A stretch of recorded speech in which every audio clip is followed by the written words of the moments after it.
안녕하세요. 이탈 건조로입니다. 자, 오늘 영상에서도요, 지난 건축전기 설비 기술사 경영 분석에 이어서 제 120회 발송배전 기술사 출제 경영 분석에 대한 내용을 말씀드리겠습니다.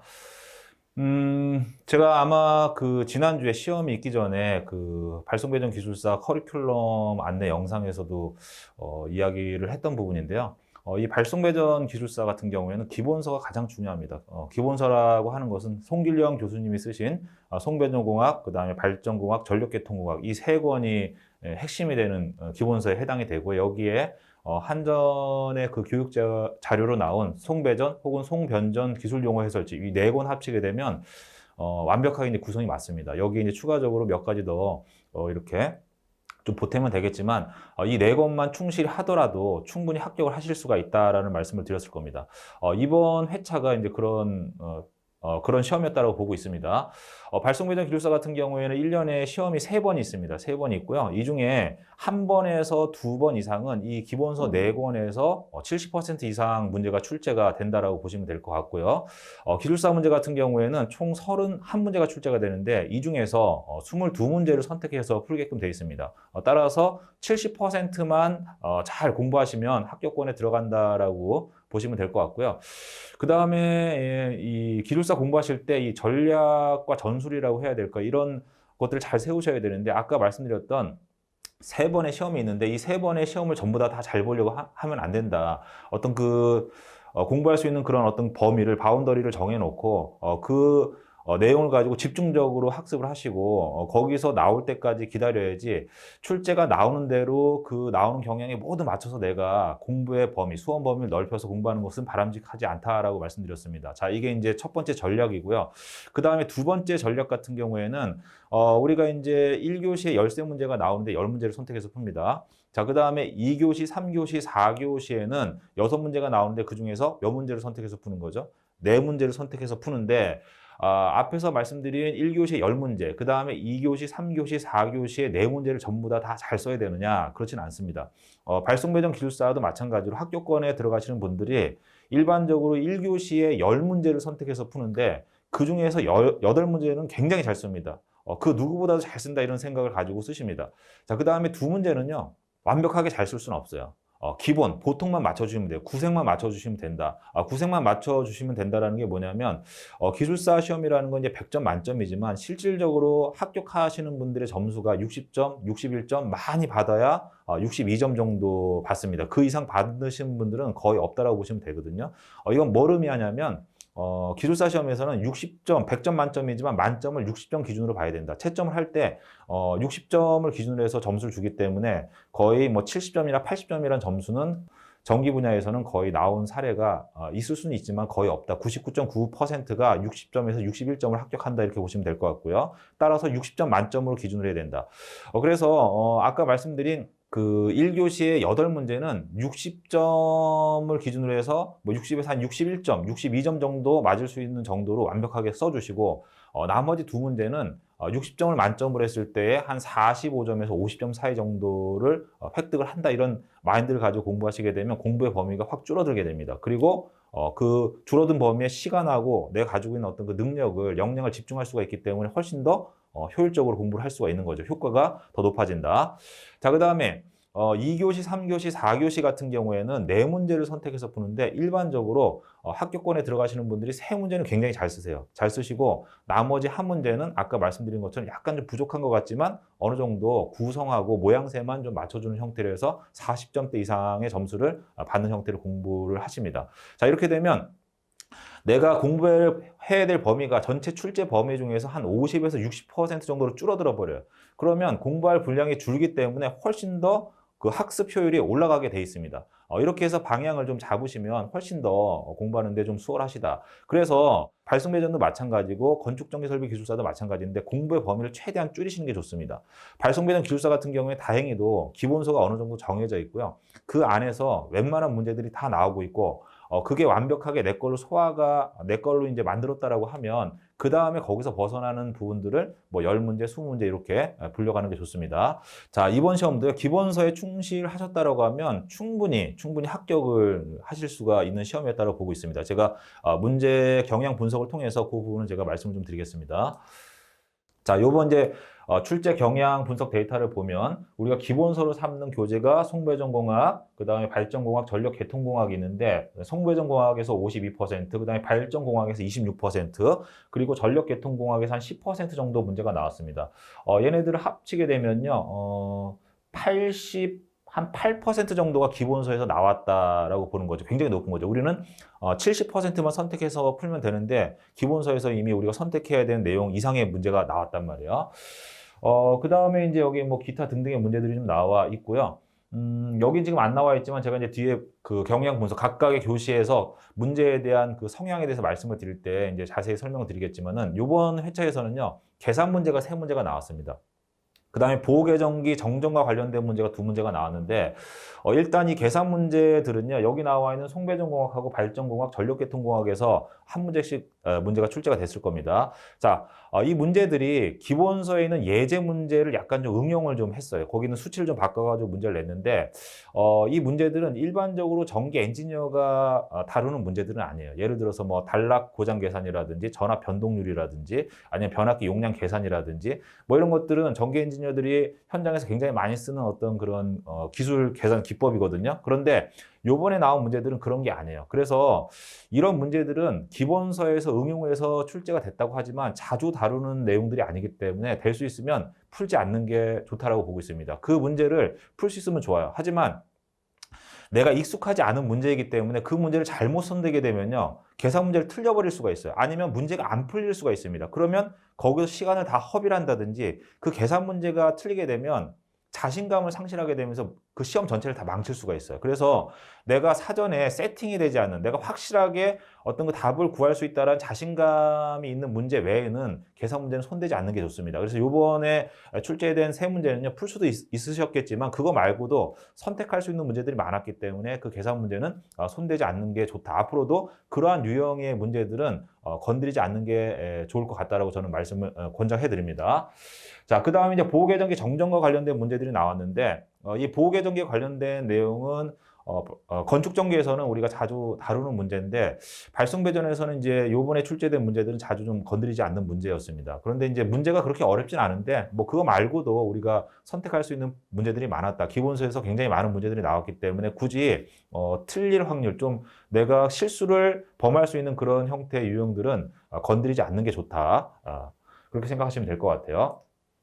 자, 그 다음에 전체적인 그 출제 분포를 좀 봤습니다.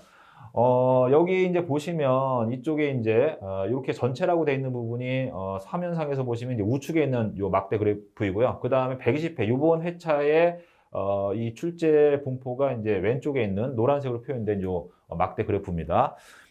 전체라고 하는 것은요, 95회서부터 이제 120회까지니까 25회분 분량이니까 1년에 3번 시험이 있지 않습니까? 그러면 한 9년치 정도 문제를 분석한 거거든요. 9년치 문제의 평균 데이터 하고요. 120회 문제 데이터가 보시면 이 출제 분포가 거의 비슷해요. 변화가 거의 없잖아요. 그래서 이 출제 경향이라든지 분포라든지 이런 것들이 흐름이 발송배제는 거의 변화가 없습니다. 그 형태대로 해서 문제들이 배분이 되고 있다라고 보시면 될 것 같고요. 요 자료를 이제 잘 활용하셔야 되는 게 예를 들어서 이제 발송배전 기술사 같은 경우에 이제 기본서를 보시고 이 중에서 이제 그 출제되는 유형 자체가 한 150개에서 200가지 유형으로 구성이 돼 있거든요. 건축전기보다는 한 100문제 정도가 100가지 유형 정도가 좀 적습니다. 공부할 범위가 좀 정해져 있다라는 거죠. 좀 한정이 돼 있다. 이렇게 보시면 될 것 같은데 150개에서 한 200가지 유형의 문제가 있습니다. 거기서 이제 약간 응용이 되고 융합이 되면서 좀 변형이 되지만 크게는 그 정도 수량으로 나와 있는데 우리가 이제 그 문제를 배분해서 공부를 하실 때 이렇게 하셔야 됩니다. 예를 들어서 송배전공학에서 문제가 52%가 출제가 됐단 말이에요. 송배전공학이라는 기본서가 있지 않습니까? 이게 한 600페이지 정도 됩니다. 그 다음에 발전공학이라는 교재에서 지난 9년 동안 16%가 출제가 됐는데 이번 회차에서는 조금 출제 비중이 좀 올라갔어요. 10% 정도. 그 다음에 전력개통공학에서 8% 정도가 출제가 됐고요. 나머지가 이제 기타 등등의 문제들이 있단 말이에요. 자, 이렇게 했을 때 문제의 그 항목 수를 100가지라고 한다라고 하면요. 송배전 공학에 52문제, 51문제를 선정하고 그 다음에 발전 공학에는 16문제, 그 다음에 전력계통 공학에는 8문제를 배정하라는 뜻이에요. 이렇게 시간 배정도 이렇게 해야 됩니다. 자, 예를 들어서 송배전 공학이 페이지 수가 600페이지고요. 발전 공학도 거의 비슷합니다. 600페이지. 그 다음에 전력 계통 공학도 600페이지인데 똑같은 600페이지인데 출제 비중은 틀리잖아요. 그건 뭐냐면 같은 600페이지라고 하더라도 송배전 공학의 시간의 51%를 쓰라는 얘기고요. 전력 계통 공학에는 8%만 써야 된다는 얘기예요. 이거 이상 쓰게 되면 뭔가 이제 효율적으로 공부가 안 되는 거죠. 자, 이런 식으로 해서 배정을 해서 공부하시는 게 좋습니다.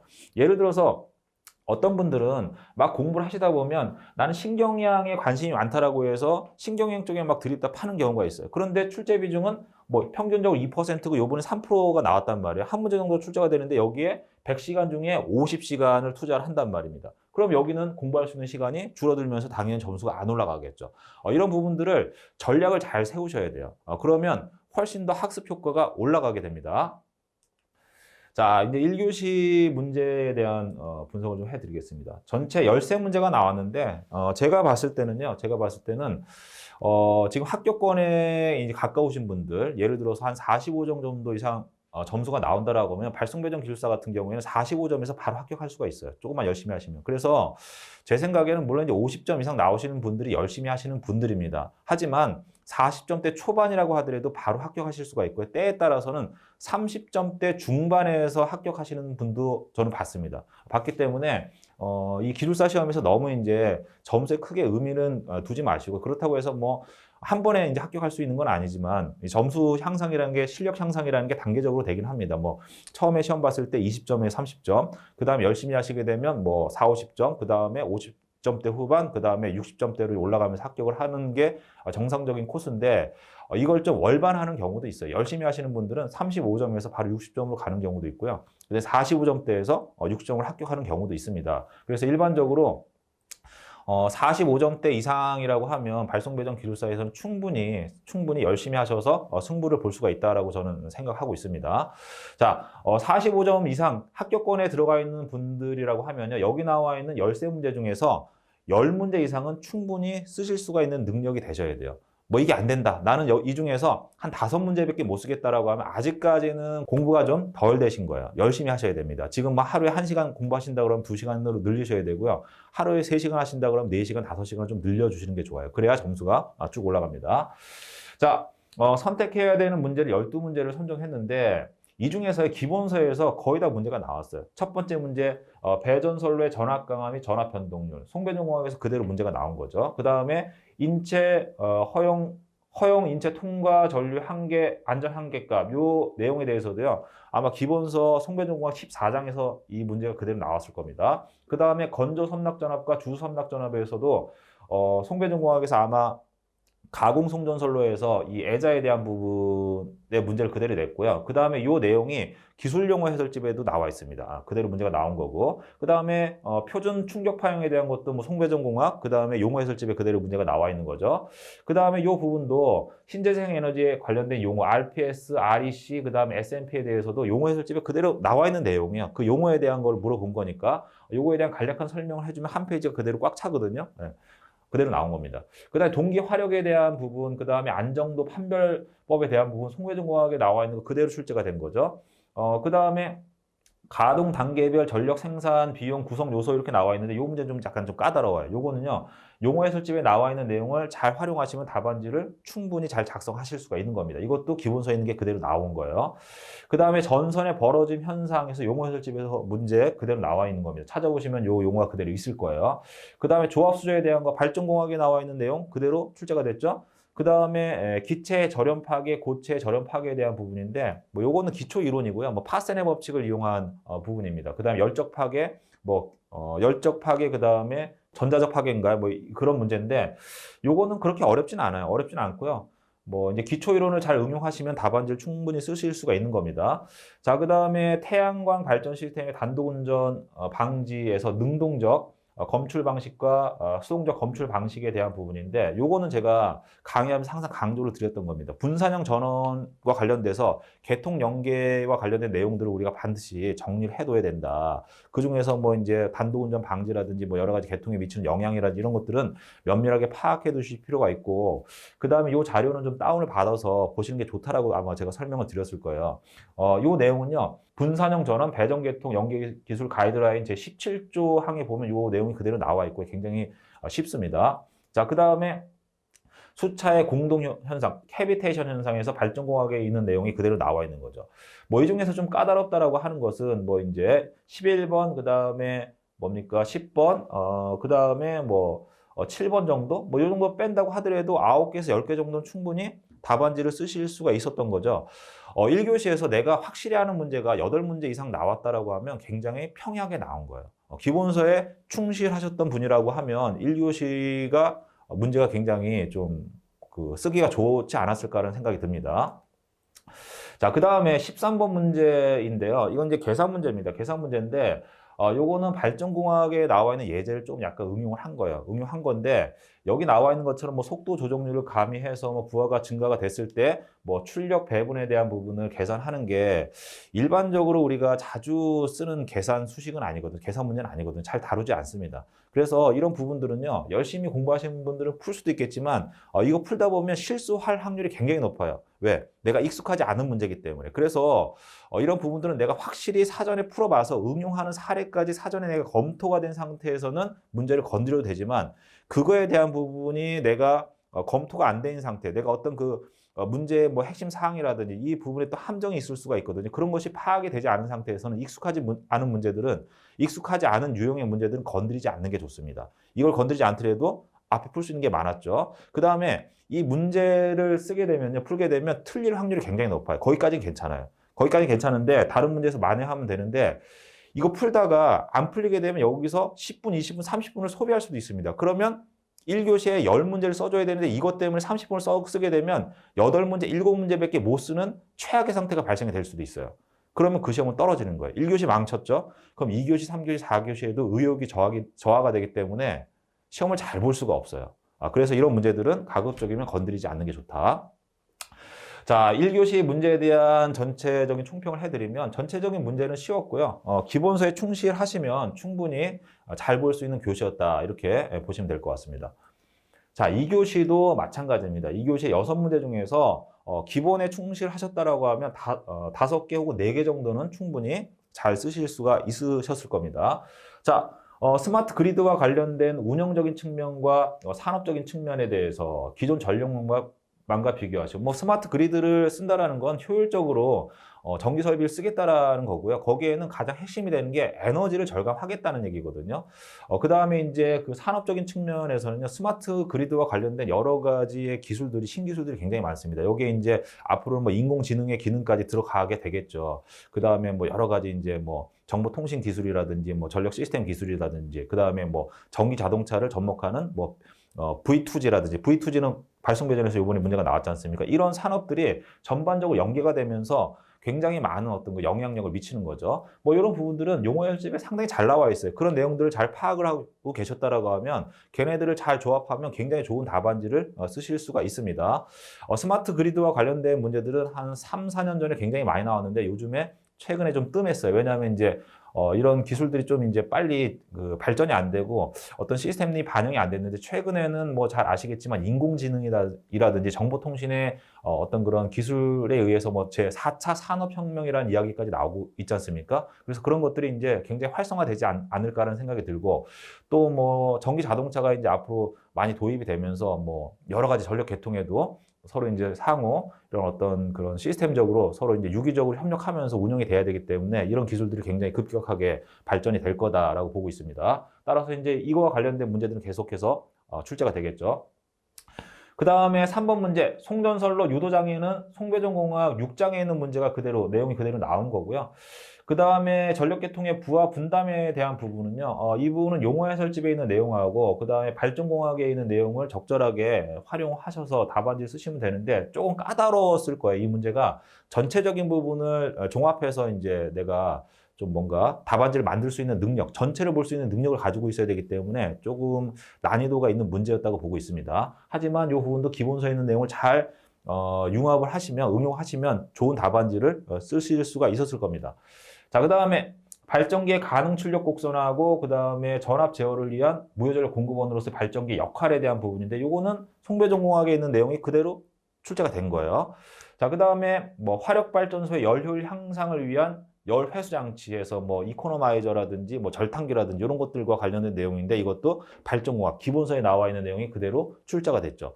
그래서 기본서만 열심히 공부하셨다라고 하면 네 문제 이상은 충분히 잘 쓸 수 있는 교시였다라고 보고 있습니다.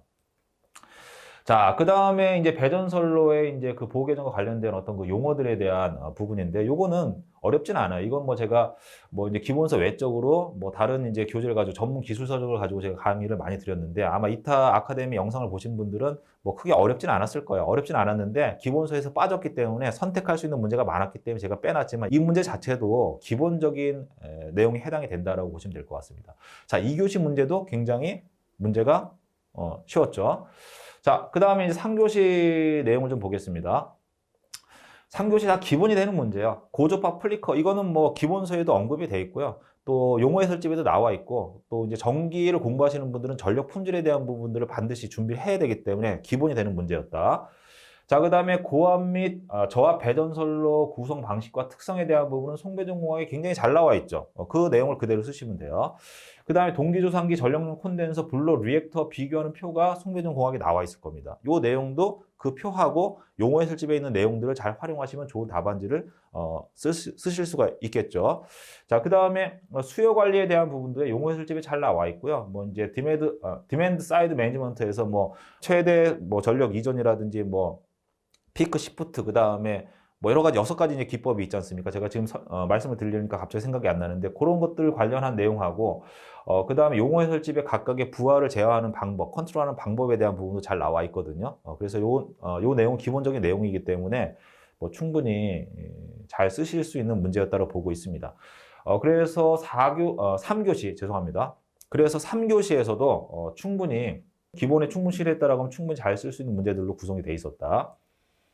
그 다음에 이제 3번 문제하고 6번 문제 같은 경우, 3번 문제하고 6번 문제 같은 경우에는요, 기본서에서 나오긴 했습니다. 기본서에서 나오긴 했는데, 이 문제는요, 기본서에 있는 내용을 응용해서 이제 그 계산하는 문제거든요. 이런 문제들은 사전에 연습이 되신 분들은 풀으셔도 돼요. 풀게 되면 고득점을 받게 되는데, 사전에 이게 충분하게 연습이 되지 않은 상태에서 풀게 되면 답을 틀리거나 많은 시간을 허비하고 못 푸는 경우도 발생이 됩니다. 그래서 될 수 있으면은 이런 것들은 그러니까 완벽하게 세팅이 되어 있는 문제가 아니고선, 기본서에 있는 문제가 그대로 나온 계산 문제가 아니고서는 웬만하면 손대지 않는 게 좋습니다. 6번 문제도 마찬가지예요. 이런 것들도 계산 문제입니다. 세 문제, 계산 문제가 세 문제가 나왔다고 말씀드렸는데, 이 계산 문제들이 조금 응용이 된 부분이라 사전에 연습을 하지 않은 상태에서 시험장에서 바로 손대는 건 조금 상당히 위험하다. 그래서 저는 선택하지 않았으면 좋겠다라는 항목을 좀 빼놨습니다. 자, 그 다음에 이제 4교시 내용을 좀 보겠습니다. 자, 역률 개선에 따른 효과, 뭐 전압 강화라든지 무효전력 손실 경감이라든지, 그 다음에 뭐 전력 설비 여유량, 뭐 이런 것들이 기본서에 잘 나와 있죠. 송배전공학에 잘 나와 있는 내용입니다. 자, 그 다음에 수변 설비 접지 설계와 관련된 부분들은 요건 이제 발송배전 기술사에서는 접지 쪽에서는 개통 접지에 대해서 상당히 잘 상세하게 다루는데, 이런 그런 변전 시스템이라든지 이런 쪽의 접지에 대한 내용은 많지는 않아요. 많지는 않은데 요거는 제가 뭐 다른 교재, 전문 기술 교재라든지 아니면 이 기술사 강의를 들으면서 기본서에서 빠져 있지만은 우리가 해야 되는 몇 가지 중요한 내용들이 있다고 말씀을 드리면서 항상 이제 그거에 대한 강의를 해드리거든요. 그래서 요거는 기본서에는 나와 있지 않지만 기본적인 문제입니다. 접지 시스템 설계에 대한 거. 그래서 이 문제는 당연히 써줘야 되는 문제고 굉장히 중요한 문제다. 그 다음에 4번 문제 보시면 이제 전력계통공학에서 이제 IV 특성 곡선하고 PV 특성 곡선에서 전압 안정도에 대한 그 판별할 때 이 곡선들을 많이 사용하거든요. 이 교재에 그 내용이 굉장히 잘 나와 있고요. 그 문제가 그대로, 교재에 있는 내용이 그대로 문제가 출제가 됐다라고 보시면 될 것 같고. 그 다음에 5번 문제 차단기 트립 방식은요, 이게 세팅이 되어 있는 문제입니다. 굉장히 단순한 문제이기 때문에 이런 문제들은 맞춰줘야 됩니다. 자, 그 다음에 코로나 인계전화, 코로나 장애와 방지 대책에 대한 거 송배전공학에 있는 내용이 그대로 문제가 출제가 된 거죠. 그래서 보시면 하나, 둘, 세 문제는 그대로 출제가 됐고요. 이건 아마 용어해설집에 나와 있을 거예요. 그 다음에 두 문제는 내가 기본적으로 풀 수 있는 문제여야 된다. 자, 그 다음에 마지막으로 이제 보호계정기 관련된 부분인데요. 뭐 정정 기준 이렇게 되어 있는데 뭐 배전선로에서 보호계정기 정정 기준까지 우리가 공부하기에는 범위가 너무 넓습니다. 이런 부분들은 뭐 공부하신 분들은 써도 되지만 굳이 여기까지 준비하실 필요는 없을 것 같아요. 자, 이렇게 해서 4교시까지 제가 말씀드렸는데 4교시도 한 3문제에서 4문제 혹은 5문제까지도 충분히 잘 쓸 수 있는 교시였다고 보고 있습니다.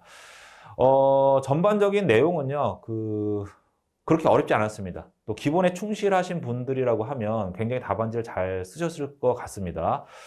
제가 이제 요번 120회 시험이 끝나고 나서 이런 질문들을 받았습니다. 요번에 기본서에서 문제가 많이 나왔는데, 권준호 기술사님께서 뭐 1년에 3번의 시험이 있는데 1번 정도는 기본서에서 다 나올 거다. 그럼 나머지 2번은 기본서에서 안 나오지 않냐. 그러면 어떻게 해야 되냐. 시험을 봐야 되냐 말아야 되냐. 이런 질문도 받았거든요. 그렇지 않습니다. 항상 기본서에서 요번에 문제가 많이 나왔다라고 하면 그 다음 회차에 많이 나올 수도 있고 또 많이 안 나올 수도 있어요. 그 다음에 또 그 다음 회차에 많이 나올 수도 있고 많이 안 나올 수도 있습니다. 기회는 언제 올지 몰라요. 항상 준비된 자에게 기회가 주어졌을 때 그걸 잡을 수가 있는 거거든요.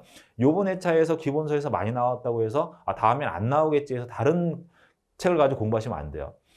다음에 많이 나올 수도 있고 또 다음에 많이 안 나오지만 내가 열심히 해서 그 다음 시험에 또 많이 나올 수도 있거든요.